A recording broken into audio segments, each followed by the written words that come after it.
Yo, what's up mga kabakal? So yan, topic natin for today, yan, 90 degrees long radius elbow.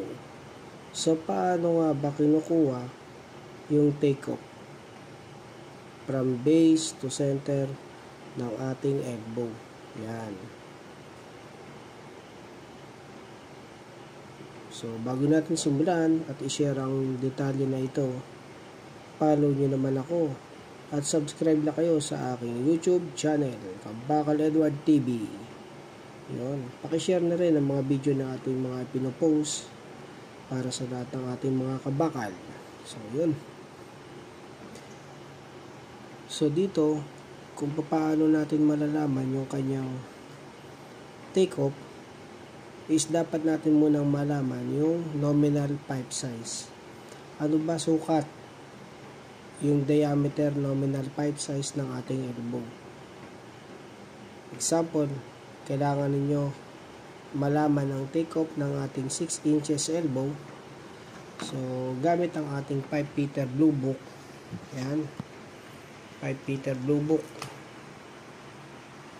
Yan. Turn the page on 95.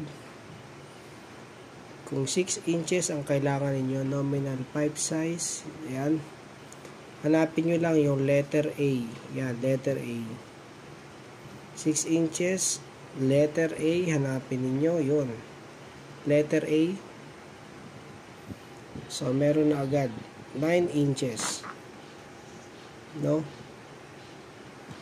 9 inches take-off for our 6 inches pipe. Then, if you have 10 inches pipe, going back to A brackets, and then you will find this figure. 10 inches all the way. So, we have 15 inches take-off. All this information is makukuha ninyo at malalaman ninyo sa ating 5 Peter Blue Book on page 95. Then, if you have 45 degrees long radius welding elbow, yan, meron din tayo 45 degrees long radius, letter B. Hanapin nyo lang yung letter B. Yan. Of course, alamin ninyo muna yung ating nominal pipe size.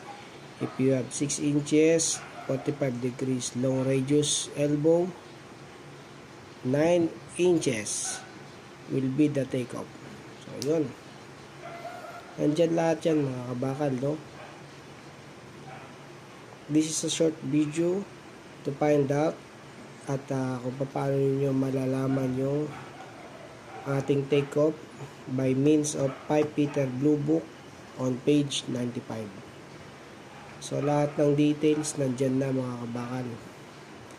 Kung meron din tayo 180 degree long radius elbow, 90 degrees short radius elbow, short radius, meron din tayo nyan, 180 degrees, cup and lap joints tab end.